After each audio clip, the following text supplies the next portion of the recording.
요한계시록의 내용이 요한계시록답게 점점 깊어갑니다. 생물이 나오고 일곱 눈이 나오고 일곱 뿔이 나오고 왠지 복잡한 것 같은데 사실 그렇게 복잡하지 않습니다. 이전에 말씀드렸던 것처럼 하나님께서 우리가 알아듣지 못할, 알아보지 못할 말씀을 하실 리가 만무하기 때문입니다. 내용의 깊이들이 다만 이제 환상을 통해서 또 상징을 통해서 설명하고 있을 뿐입니다. 살펴야 할 내용이 많기 때문에 본문으로 바로 들어가 보겠습니다. 1절을 보십시오.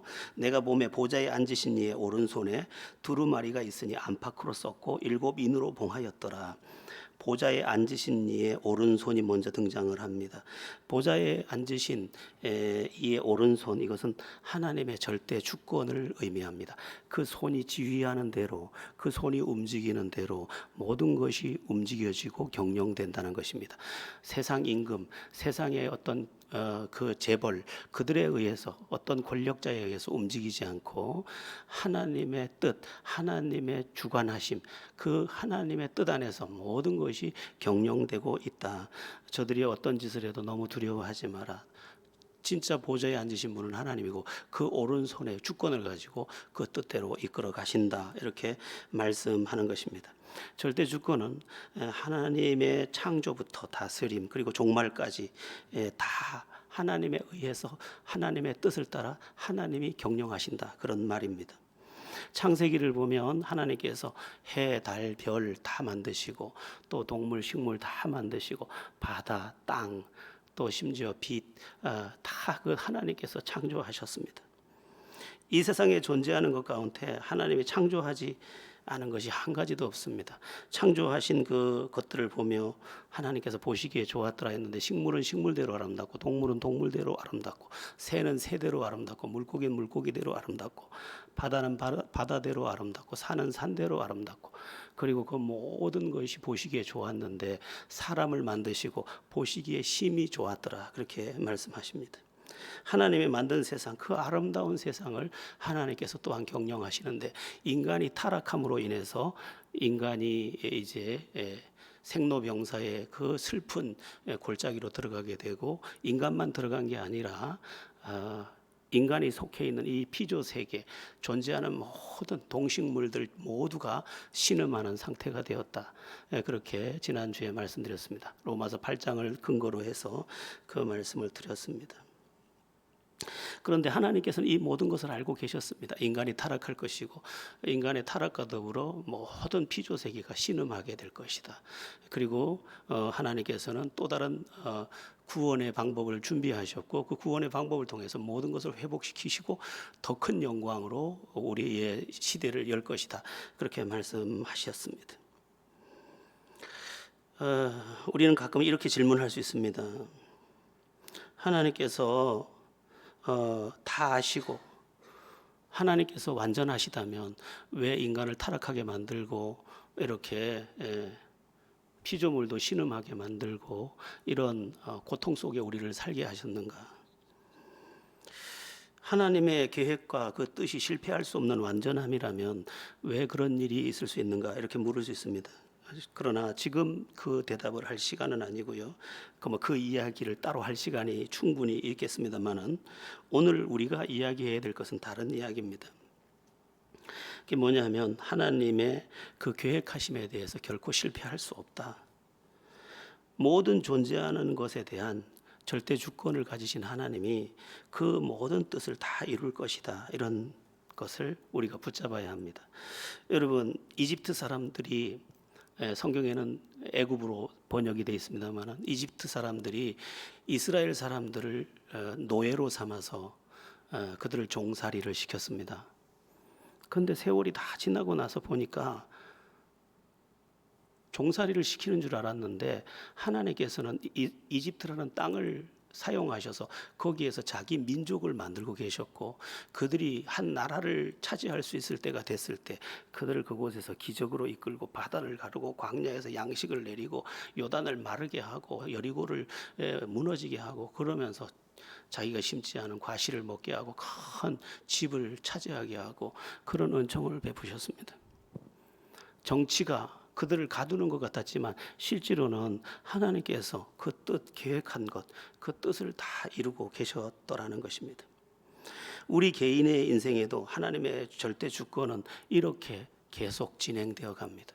무너지는 것 같지만 무너지는 게 아니고 하나님께서 모든 계획 속에서 우리를 실패의 구덩이에 던지는 듯 싶지만 실제로는 그 일들을 통해서 더 큰 일들, 더 큰 계획들을 이루어 내신다는 것입니다. 사무엘 상에 보면 이스라엘 첫 번째 왕 사울 왕의 이야기가 나오는데 사울 왕이 되는 장면이 굉장히 재미가 있습니다. 어떤 이야기가 나오냐면 사울의 아버지 이름이 기스인데 기스가 암나귀를 잃어버렸습니다. 암나귀는 또 새끼를 낳게 되면 굉장히 값비싼 암나귀를 잊어버린 것입니다.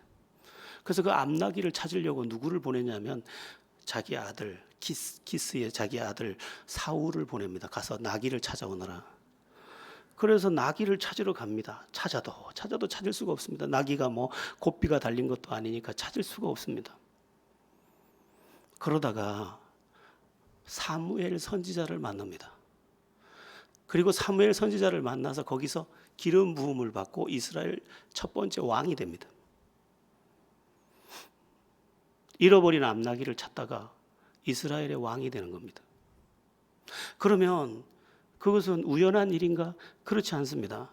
하나님께서 미리 사무엘상에 보면 사무엘 선지자에게 하나님께서 미리 그 전날 말씀하셨습니다.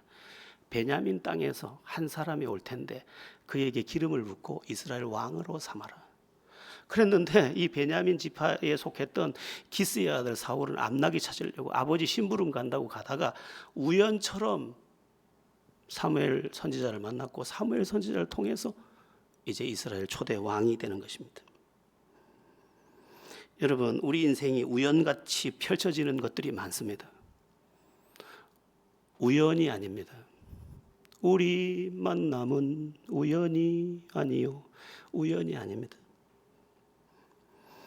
불가에서는 우연, 인연이라는 말을 많이 씁니다. 이게 우리도 많이 인연이 있었나 보다. 우리가 이렇게 만난 거는 이건 불교 용어입니다. 우리가 쓰면 안 되는 용어입니다. 될 수 있으면 앞으로 쓰지 마시기 바랍니다. 인연이라는 것에서 인자는 원인 인자입니다. 전생에 무슨 원인이 있어서 이 생에서 만났나 보다, 그치? 이렇게 말하는 겁니다. 우연, 이유를 알 수 없는 만남이다. 뭔가 있긴 있었나 본데 그게 오늘 우리에게 만남을 허락한 거야. 이렇게 이해한다는 것입니다. 그런 것은 없습니다. 그러면 기독교에서는 우연이라고도 안 하고 인연이라고도 안 하고 그럼 뭐라고 말합니까? 하나님의 뜻이 계셨다, 이렇게 말하는 것입니다. 여러분이 부부로 만난 것이 우연이 아니라 하나님의 뜻이 계셨던 겁니다. 하필이면 그날 그 골목을 지나칠 게 뭡니까? 하나님께서 그날 하필 우산이 없어서 그 우산 속에 들어갈 이유가 뭡니까? 우산 속에만 안 들어가서는 부부가 안 됐을 텐데. 이것을 불교에서는 인연이다.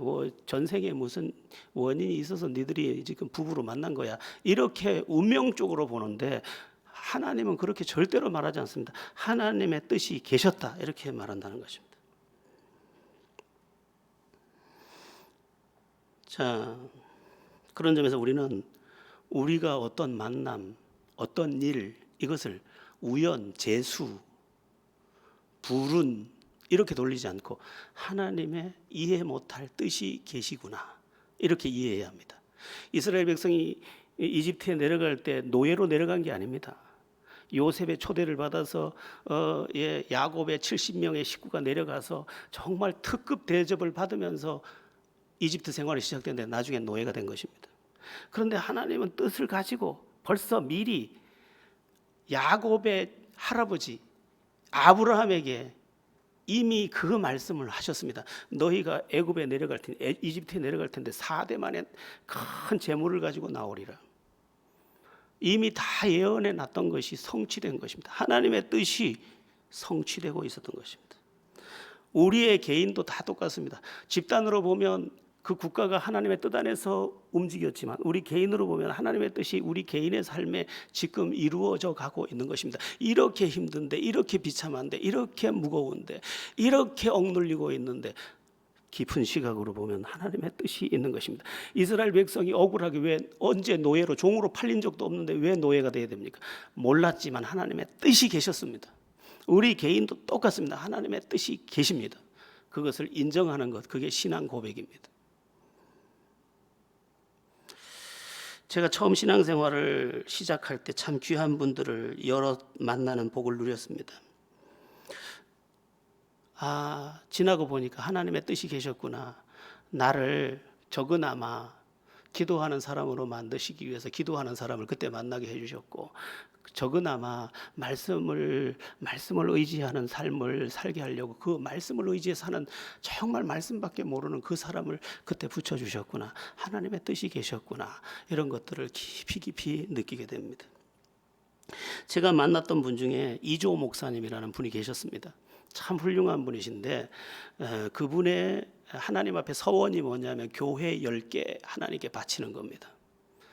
제가 그분을 만났을 때는 교회 6개를 하나님 앞에 바친 상태였습니다. 그리고 어느덧 연세가 되셔가지고 저를 만나던 그 해에 은퇴를 하시고 이제 교회를 어떻게 또 이거를 하나님 앞에 드릴까 고민하면서 아직은 이제 신학생도 아닌 저, 이제 신학을 좀 하려고 마음 먹고 있는 저를 항상 이끌고 다니셨습니다. 그러면서 이런 말씀을 자주 하셨습니다. 내래 말이야 참 고생 많았디 이러면서 이북말로 이렇게 말씀을 하셔요.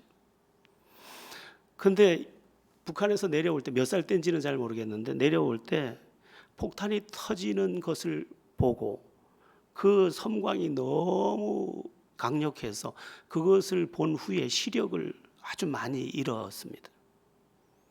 그래서 나중에 공부를 아주 어렵사리 왜냐하면 오래도록 책을 못 보고 책을 보는데 한계가 너무 많기 때문에 어렵사리 공부를 해서 신학을 하고 목사가 되셨다고 합니다. 그러면서 저한테 무슨 말을 하냐면 근데 말이야 그것도 뜻이 있었어.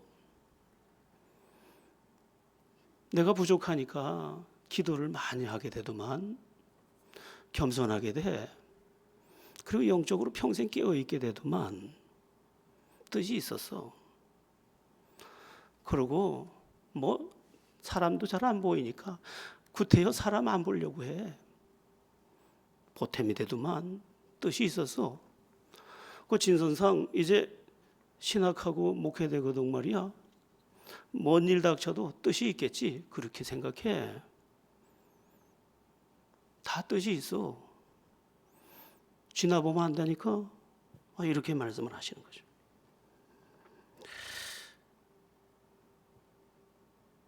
그분의 그때 그분하고 식사를 하면 그분은 항상 밥을 많이 드셔요. 옛날부터.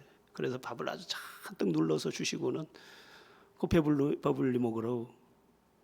그 나중에 밥 굶을 줄 몰라야 그러면서 해줬던 그 음성이 귀에 쟁쟁합니다. 단편적으로 보면 내가 왜 이런 고통을 겪어야 되는데, 왜 내가 이 남편한테 이런 소리를 들어야 되는데, 내가 왜 이렇게 억울함을 겪어야 되는데, 내가 왜 이렇게 가난해야 되는데, 내 사업은 왜 이렇게 안 돼야 되는데, 내 건강은 왜 이렇게 무너져야 되는데, 이해가 다 안 됩니다. 그래서 신앙은 단편적으로 보면 지는 겁니다. 근데 어떻게 봐야 됩니까? 길게 보는 겁니다. 전체를 아울러서 또 하나님의 말씀 안에서 하나님의 선한 뜻을 인정하면서 보는 것입니다. 뜻이 있겠지. 아니 뜻이 있겠지는 추측의 언어니까 뜻이 있어. 하나님 나를 사랑하시는데 독생자까지 주시기로 사랑하시는데 어떻게 나를 그냥 뜻없이 이 구덩이에 넣겠어. 나라도 그럴 수 없지. 내 자식이 고통당하는데 나라도 그럴 수 없어. 나를 사랑하는 하나님이 어떻게 나를 포기하고 계획 없이 나를 내던지겠어. 있을 수 없어. 여러분 하나님의 뜻이 계심을 항상 인정하면서 고통의 날도 억울한 날도 힘겨운 날도 지친 날도 심지어 죽고 싶은 날도 주를 인정하며 다시 한번 힘을 내는 여러분 되길 축원합니다. 어떤 청년이 있었는데 이 청년이 요즘에 왜 비트코인 같은 거 많이 하지 않습니까? 코인 뭐 여러 가지 코인이 있는데 코인을 하다가 재미를 처음에 본 거예요. 재미를 보니까 그냥 다 끌어다가 올인을 한 거야. 예, 자기들 말로는 요새 몰빵이라 그러대. 전체를 그냥 그 뭐라 그래, 영혼까지 그냥 영끌 다 끌어다가 그냥 투자를 한 거예요. 근데 한 방에 간 거예요. 도박은 그래서 무섭다니까요. 그런데 그 돈이 무슨 돈이냐면 시골 엄마, 아버지, 친구, 형제 그런 돈이에요. 그러니까 이게 견딜 수가 없는 거예요. 그래가지고 어떤 목사님한테 편지를 보낸 거예요. 저는 이러이러한 사람입니다. 제 가방엔 항상 노끈이 들어 있습니다. 기회만 되면 죽으려고요. 그래서 부른 거죠. 아무리 그래도 내가 나를 죽이면 안 되지. 하나님의 뜻이 계셔. 그래서 위로하고 그를 축복하고 그를 일으키고 그 집안에 내려가 보니까 그 집도 혼비백산이 다 돼 있고 그랬는데 뜻이 있음을 인정하고 지금 일어서서 다시 재기하는 그런 모습을 본 적이 있습니다. 여러분, 죽을 것 같은 날도 살다 보면 있습니다. 왜 내가 태어나서 이 고생을 해야 되는지 알지 못할 아픔을 겪을 수도 있습니다. 너무도 억울한 우리의 인생일 수도 있습니다. 그러나 주님의 뜻이 계십니다. 하나님의 절대 주권 안에서 모든 것을 해석하는 하나님의 절대 주권은 선한 주권의 통치니까 그것을 인정하며 오늘을 감당하고 오늘도 믿음으로 한 걸음 한 걸음 나아가다가 하나님 예비하신 승리에 도착하기를 축원합니다. 자, 그런데 하나님의 절대 주권을 의미하는 그 오른손에 무엇이 들려 있느냐? 1절 후반부에 보면 두루마리가 있으니 안팎으로 썼고 7인으로 봉하였더라 이렇게 되어 있습니다. 두루마리는 뭐냐면 오늘날로 말하면 책입니다. 책. 옛날에는 제본을 할 수가 없으니까 그리고 지금 같은 이런 종이를 만들 수 없으니까 양피지나 양가죽이나 아니면 파피루스를 만들어서 그곳에서 글을 써서 뚜루루루 말았습니다. 뚜루루 말아서 우리말로 말하면 뚜루루 말아서 두루마리입니다. 두루마기는 걸쳐 입는 옷이고 두루마리는 책을 의미합니다. 두루마리가 있으니 안팎으로 썼고 7인을 봉하였더라 이렇게 되어 있습니다. 제본을 하지 않고 뚜루루 말아 놓은 책이 있었는데 7인으로 봉하였더라. 7인. 안팎으로 썼다는 것은 빼곡하게 썼다는 것이고 빈틈없이 기록했다는 것이고 7인으로 봉했다는 것은 자격 없는 자는 결코 열어볼 수 없도록 봉인을 했다는 것입니다.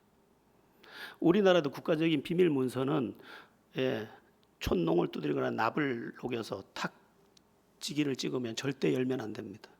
우리 상수도 계량기도 보면 납이 이렇게 매달려 있는데 그거 뜯으면 안 됩니다. 그건 벌 받는 일입니다. 그건 봉인해 놓은 겁니다. 전기 계량기도 그거 납 있는 거 띄면 안 됩니다. 그거 봉인해 놓은 거거든요. 안팎으로 빼곡하게 써 있는 어떤 책이 있더라 이런 말입니다. 자, 중요한 건 뭐냐면 이 책의 내용입니다. 이 책에 뭐가 쓰여 있길래 봉인이 되어 있을까? 그것도 7번이나 7은 완전수니까 완전하게 봉인을 해놨을까? 열어보지 못하게 했을까? 성경학자들은 여러 가지로 해석을 합니다. 두루마리는 뭐 말할 게 뭐 있냐? 성경이다 이렇게 말하는 게 첫 번째고요. 아니다, 심판에 관한 기록이다. 아니다, 모세가 우상숭배에 빠졌던 이스라엘 백성을 위해서 만일 이 백성을 용서하지 아니하시려던 그 책에서 나의 이름을 지워주소서 했던 그 생명책이다 이렇게 해석하기도 합니다. 앞뒤 내용을 다 비춰볼 때 심판에 관한 책, 생명에 관한 책일 것이 유력합니다. 왜냐하면 오늘 본문 4절을 보면 그 두루마리를 펴거나 보거나 하기에 합당한 자가 보이지 아니하기로 내가 크게 울었더니 그렇게 되어 있습니다. 이 책을 펼치면 억울하지 않고 이 책이 펼쳐지지 않으면 그냥 억울한 겁니다. 그러니까 이 책에 예수 믿은 사람이 이 사람은 구원받을 사람입니다. 이 사람은 상급받을 사람입니다. 이렇게 기록이 돼 있는 것이 펼쳐져야 되고, 저 사람은 심판받아야 될 사람입니다 하고 그게 펼쳐져야 내 억울함이 다 해결되는데, 그 책을 펼 사람이 없더라, 이렇게 또 돼 있는 것입니다. 만약에 어떤 사람이 엄청난 죄를 졌는데 발각이 되지 않았어요. 나는 엄청난 선한 일을 했는데 그것도 인정을 받지 못해서, 그럼 억울하잖아요. 근데 영원하신 하나님께서 우리를 향하여 선악간에 심판하실 텐데, 그 심판할 기록물이 지금 펼쳐지지 못하는 봉인 상태에 있더라는 것입니다. 자, 안타까운 것은 이 펼칠 리가 없었다는 것인데, 2절 3절을 우리 같이 함께 2절 3절을 읽어보겠습니다. 시작. 또 봄에 힘있는 천사가 큰 음성으로 외치기를 누가 그 두루마리를 펴며 그 인을 떼기에 합당하냐 하나, 하늘 위에나 땅 위에나 땅 아래에 능히 그 두루마리를 펴거나 보거나 할 자가 없더라. 하늘 위에나 땅 아래에 능히 그 두루마리를 펴거나 보거나 할 자가 없더라. 여기에 틀림없이 앞뒤로 빼곡하게 빈틈없이 내가 헌신했던 것까지 다 기록되어 있고, 내가 억울했던 것까지 다 기록되어 있고, 하나님이 선악간에 심판할 것이 한 글자도 빼지 않고 다 기록되어 있는데 이거를 열어줄 자가 없더라, 이런 거죠. 그런데 그 책을 누가 펼칩니까? 5절에서 7절을 보시면 다윗의 뿌리시며 죽임당한 어린 양 되시는 예수님이 그 책을 펼치기에 합당하다, 이렇게 되어 있습니다. 아무도 없다. 그러나 우리를 위해 죽으신 어린 양이 계시다. 울지 말고 어린 양을 보라, 이렇게 말씀하는 것입니다. 이것을 나에게 적용하는 게 굉장히 중요한데, 우리 인생의 억울함을 풀어주실 분은 오직 예수, 어린 양 예수 그리스도밖에 없다, 이렇게 말씀하는 것입니다. 하늘 위에나 하늘 아래나 땅 위에 우리의 억울함을 진짜 풀어줄 이는 없다라는 것입니다. 세상에 수많은 사람들이 있고, 일가 친척도 있고, 또 형제도 있고, 나를 사랑하는 누군가가 있지만, 그러나 내 가슴에 이 깊은 응어리까지 다, 이 억울함을 다 풀어주실 수 있는 그 문제의 키는 오직 어린 양 예수에게만 있다, 이렇게 말씀하는 것입니다. 여러분, 인생은요, 아무리 생각해도 억울한 점이 많습니다. 여러분, 우리가 어디 태어나고 싶어 태어났습니까? 아니, 예전에 처음 그렇게 물었다니까. 내가 너무 힘들었을 때, 하나님, 내가 언제 만들어 달라 했나요? 아니, 난 왜 태어났는지 모르겠어요. 그리고 좀 만들려면 좀 잘 만들어 주시든지. 다 이렇게 어떻게 울퉁불퉁하게 만들어 놓으셨어요. 그러니까 사람마다 저뿐만이 아니에요. 여러분도 그런 생각을 할지 모르겠어요. 왜 나는 이 모습으로밖에 못 태어나서 힘겨운 인생을 살까? 나는 왜 이런 배우자를 만나서 날마다 구박만 받을까? 다른 집 자식들은 다 부모에게 효도한다는데 우리 집 자식들은 왜 부모하고 말도 안 하려고 할까? 살기 위해 몸부림치는 것도 억울한데 삶까지 힘겨우니, 주변까지 다 힘겨우니 너무 억울합니다. 특별히 내가 예수 믿고 죄사함 받고 하나님 백성 됐는데 지금도 이렇게 내 문제가 하나님 앞에 상달되지 않는다면 내 인생은 너무 억울합니다.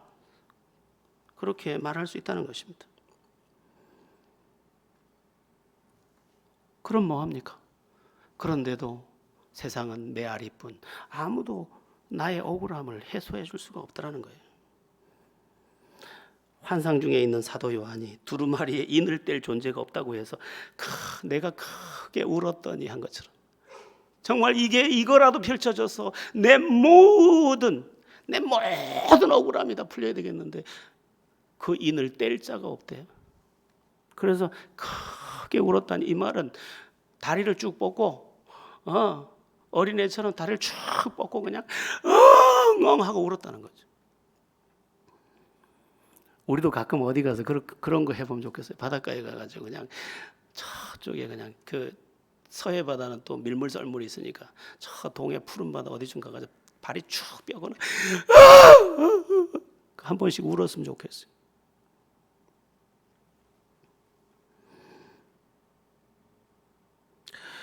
우리의 삶이 조금만 돌아보면 눈물이 나지 않습니까? 새 한 마리 앉았다가 한 자리가 너무 아쉬워서 코끝이 찡해지듯이 내 인생 머물다 가는 자리자리마다가 왜 그렇게 아쉬운지. 그런데 어린 양 대신 예수께서 우리가 억울하지 않도록 심판의 책, 생명의 책을 지금 펼쳐내시겠다, 이렇게 말씀하고 계신 것입니다.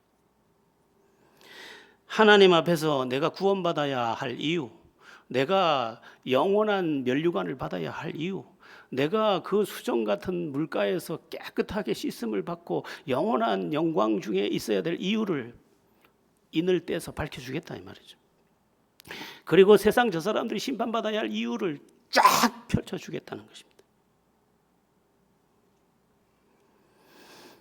여러분, 어린 양 대신 우리 예수께서 결국 우리를 버려두지 않습니다. 지금 억울해도 영원히 억울하지는 않습니다. 오히려 두루마리에 기록된 대로 우리는 상급을 받을 것이며 하늘 영광을 영원히 차지하게 될 것입니다. 사실 이것은 우리가 오늘 믿음의 삶 안에서 이 땅에서 이미 경험하고 있는 한 부분이기도 합니다. 물론 완전하지는 않지만 주님을 믿노라니 점점 억울함이 떠나가고 감사가 떠오르더라는 것입니다. 믿으면 믿을수록 억울함은 떠나가고 주께서 어린 양 대신 주께서 나를 위해 피 흘리신 그 죽임을 당한 어린 양께서 나를 자꾸 억울함에서 건져서 자꾸 감사의 자리로 이사를 보내주더라는 것입니다. 그래서 사실은 신앙생활은 감사가 있느냐 없느냐로 가늠됩니다. 감사가 있어야 합니다. 어떤 사람들에게는 감사를 잘 보기가 힘듭니다. 감사는 짜내는 게 아닙니다. 치약이 아니기 때문에. 감사는 터지는 겁니다. 주님, 예수를 진짜 붙잡은 사람 안에는 이 일이 자꾸 터져 나오는 겁니다. 감사가 터져 나오는 거예요. 여러분의 인생이 주님으로 인해서 그렇게 감사의 나라로 이사를 가고 또한 이 영원한 억울함에서 영원한 영광을 얻는 믿음의 사람들 다 되기를 축원합니다. 자, 어린 양이 도대체 누구길래 그러한 이 봉인된 7인을 다 떼고 우리의 억울함을 다 풀어주실 수 있느냐. 6절 후반부를 보시면 일찍 죽임당한 어린 양 같은 그 예수 그리스도를 표현할 때 그에게 7뿔과 7눈이 있으니 이 눈들은 온 땅에 보내심을 받은 하나님의 7영이더라, 이렇게 됐습니다. 7뿔, 뿔 여기서 뿔은 권능을 의미합니다. 근데 7뿔은 완전한 능력을 말하는 것입니다. 우리를 건지기에 능하십니다. 우리를 건지고도 남습니다. 어떤 강아지가 수영장에 빠졌는데 못 빠져나오는 거예요. 근데 헐떡헐떡해요. 근데 그 집에서 같이 키우는 개가 그걸 건지려고 온 힘을 다 하더라고요. 그래서 결국은 목을 이렇게 물어서 꺼내던데 참 개치고는 대단한 개죠. 예. 그러나 조금만 입이 짧았으면 못 건졌을 겁니다. 그런데 우리 주님은 우리를 건지기에 능하십니다. 7뿔, 하나의 능력이 아니라 7, 완전수, 완전한 능력으로 우리를 능히 건집니다. 여러분, 나중에 하나님 나라 가서 우리가 영원히 찬송하는 이유가 뭔지 압니까? 그대로 사실이셨군요. 그 말씀 그대로 사실이었군요. 그때 그것은 난 성경에 기록된 이야기인 줄만 알았어요. 사실이었군요. 우리의 현실 속에서도 그렇지 않습니까? 주께서 여기도 건지고 저기도 건지고 거기도 건지고 나를 지금 건져주시고 계시지 않습니까? 그분의 능하신 손이 그렇게 하는 겁니다. 그 다음에 보니까 7눈, 7이라는 수는 완전수라고 했죠. 모르는 것이 없는, 모든 것을 꿰뚫어 보는 그 모든 것을 아시는 주님입니다. 모든 것을 알고 모든 권능을 가진 그가 실수 없이 우리를 완전하게 건져낸다는 것입니다. 주님은요, 우리를 어떻게 건져야 할지 정확하게 아십니다. 그리고 우리를 어떻게 해야 영광 중에 옮길 수 있는지도 정확하게 아십니다. 우리의 방법은 그저 돈 잘 벌리고 뭐 별 문제 없으면 그게 다 복인 줄 알지만 나중에 지나보세요. 그렇지 않습니다. 이집트에 종살이하던 이 이스라엘 백성들이 늘 원망했겠지만 나중에 보니까 그게 하나님이 옳았습니다. 하나님이 옳습니다. 그러므로 여러분에게 지금 어떤 어려움이 있다고 해서 너무 낙심하지 마십시오. 제가 우리 성경 공부 시간에 재밌는 이야기를 해주다가 제가 고등학교 때 설악산 가서 그 보았던 그 신비한 풍경을 하나 이야기해 줬습니다. 설악산은 코스가 예전 등산 코스는 비룡폭포 하루, 그 다음에 비선대 와선대 금강굴 하루, 그 다음에 울산 흔들바위 울산바위 하루, 그렇게 코스가 그 당시에 등산 코스입니다. 제가 이틀째 되던 날 비가 많이 내리는데 그래도 친구하고 같이 배낭에 비닐을 뒤집어 쓰고 이제 비선대 와선대 금강굴 코스로 갔습니다. 가다가 너무 신비한 풍경에 취해서 그만 그 자리에 1시간이고 2시간이고 그 자리에 앉아서 그 풍경을 지켜봤는데 그 장소가 비선대라는 곳입니다. 비선대. 바위 넓이가 헤아릴 수 없이 넓은데 그 위에 물이 살결처럼 포드랗게 쫙 쌓여서 물 한 개를 피우면서 흐르는 겁니다. 세상에 이런 풍경은 어디서 구경도 들어도 못 본 겁니다. 나중에 보니까 그게 뭐냐면 그 산이 산사태 비슷하게 쓸려 내려갈 때 모든 게 무너지고 그 바위만 드러나면서 거기가 물길이 돼버린 거예요. 무너질 때 아팠겠지만 무너짐으로 인해 아름다움이 되었습니다. 우리의 인생도 때로는 무너지고 허물어 엉망이 되어서 죽고 싶다고 나 죽여라 차라리 말하고 싶을 때도 있지만 그 무너진 자리가 그림이 되고 작품이 되고 하나님의 준비한 은총의 자리가 된다는 것입니다. 모두가 넋을 놓고 우리 전부 비선대에서 그때 내가 주님을 알았더라면 주 하나님 지으신 모든 세계하고 찬송을 부르실 건데 모르니까 오메 밖에 못하고 지금 전 세계에서 가장 깊은 계곡으로 보이는 얘기하고 있는 그랜드 캐니언 같은 것도 다 그런 물길이 휩쓸고 가면서 광란 같은 시간을 다 지나서 만들어진 작품이 아닙니까? 우리의 인생도 똑같습니다. 내 인생의 절망의 물결이 그리고 사나운 물결이 나를 덮쳐서 쓸어갈 때 나는 신음조차 내릴 수 없을 것 같았지만 하나님의 선한 계획이 그 아름다운 그림을 드러내고 있는 것입니다.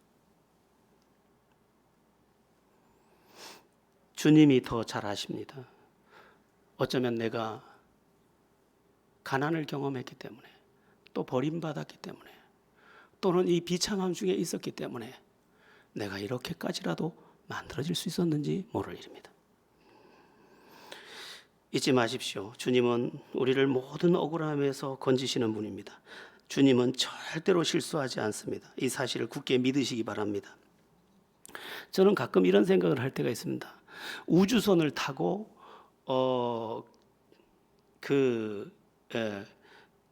뭐라 그럽니까?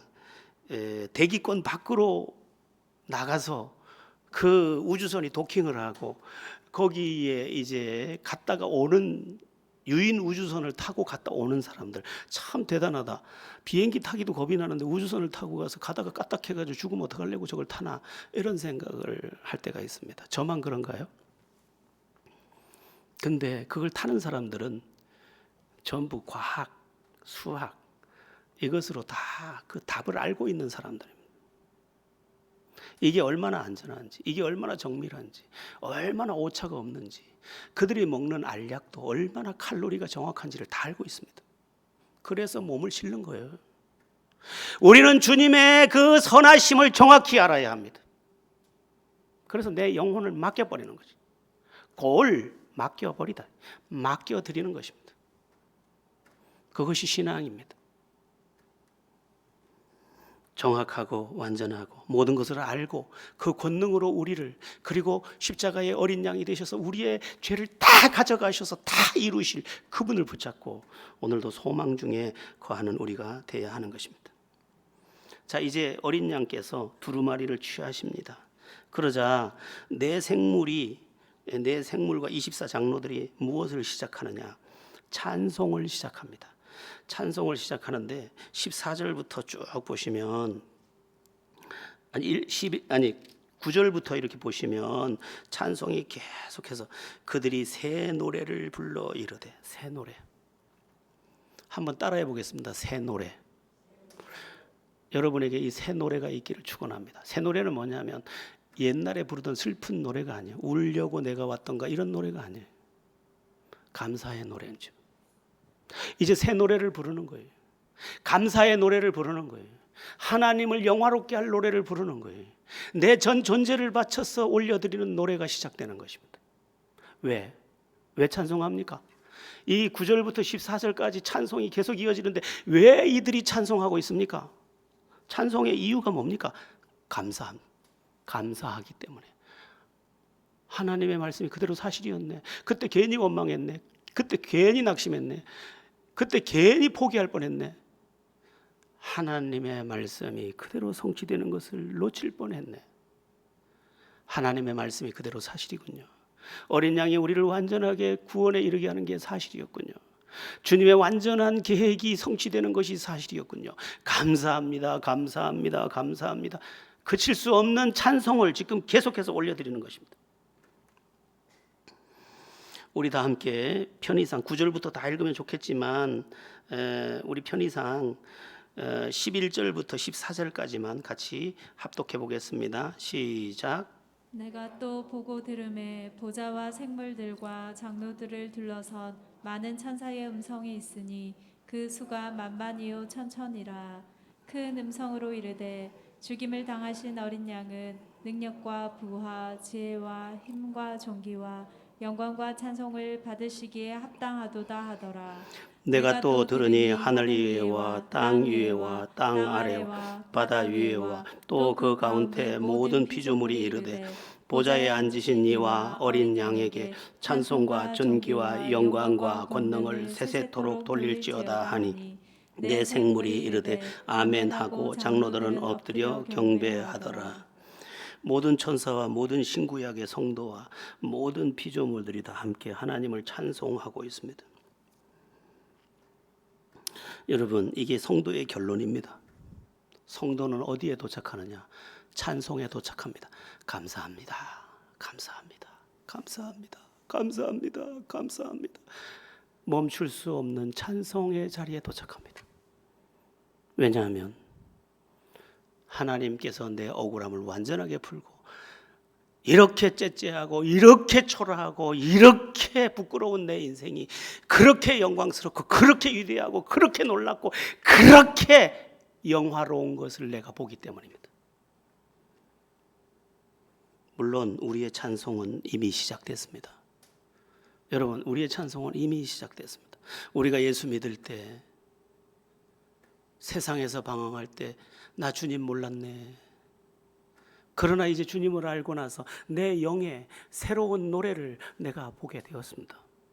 그러므로 크리스찬들은 이미 찬송이 시작된 사람입니다. 그러나 완전한 찬송은 아직 드리지 못하고 있습니다.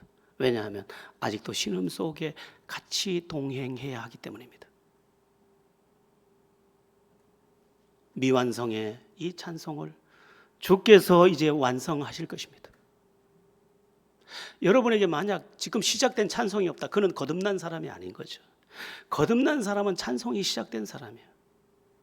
그런데 미완의 이 찬송을 완성하는 그날 우리는 심지어 우리에게 주신 면류관까지 벗어서 주 앞에 드리면서 영원토록 주를 찬송하게 될 텐데, 여기 보니까 그때 당시에 숫자 개념이 한계가 있기 때문에 1억이라는 숫자를 못 쓰니까 만만이요 천천이요 이렇게 쓴 것입니다.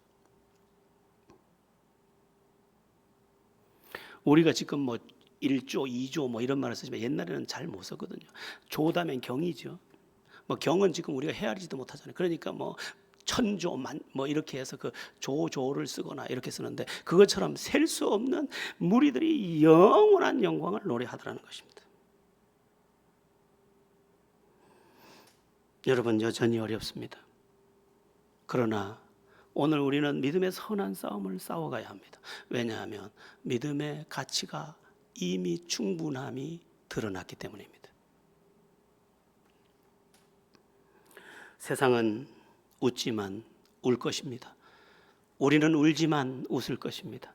그것이 하나님의 약속이요 기약입니다. 자, 여러분들의 삶 속에 믿음의 굳건함이 있기를 축원합니다. 조금 시간이 지났는데 제가 건너뛰어온 한 구절이 있어서 일부러 건너뛰어 놓기는 했습니다만은 8절을 한번 보시기 바랍니다. 잠깐 보겠습니다. 8절입니다. 합독합니다. 시작. 그 두루마리를 취하심에 내 생물과 24 장로들이 그 어린 양 앞에 엎드려 각각 검은고와 향이 가득한 금 대접을 가졌으니 이 향은 성도의 기도들이라. 아멘. 기도 이야기를 조금 하고 마치려고 합니다. 우리의 기도가 금 대접에 받아서 하나님께 올려가더니 우리는 기도를 가볍게 여기는데 천사들도 하나님도 우리의 기도를 얼마나 귀하게 여기는지 다른 그릇에 담는 게 아니고 주머니에 넣고 가는 게 아니고 금 대접으로 받아서 주의 보좌 앞으로 가져가더라는 거예요. 얼마나 기도를 주님이 귀하게 여기셨는지, 하나님이 우리의 기도를 얼마나 귀하게 여기시는지 금대접으로 받아와요. 여러분, 국수를 금대접에다가 말아 먹습니까? 그러면 다이아몬드를 그냥 스텐 그릇에 담습니까? 귀한 것을 귀한 그릇에 담는 것입니다. 하나님께서 가장 귀한 우리의 기도를 금대접에 받아서 옮겨오고 계신 것입니다. 기도 가볍게 여기지 마십시오. 제가 가끔 하는 이야기, 기도는 염불이 아닙니다. 기도는 하나님이 귀하게 여기는 것이며 또한 응답이며 우리의 영혼을 살리는 호흡입니다. 우리가 이렇게 숨을 쉴 때 산소가 들어와서 우리의 장기를 다 살려내는 것처럼 기도의 호흡이 있을 때 우리의 영의 모든 것들이 다 회복되는 것입니다. 여러분의 신앙 속에 기도가 동반되어서 그것이 믿음이 되고 그 믿음이 하나님을 온전히 의지하고 어린 양을 온전히 인정하고 또한 주님 안에서 답을 찾는 그러한 삶, 그때 결론이 찬송이 됨을 믿으시고 울지 말고 어린 양을 보시고 어린 양을 의지해서 승리를 행진하는, 그리고 승리에 도착하는 여러분들 되기를 예수의 이름으로 축원합니다.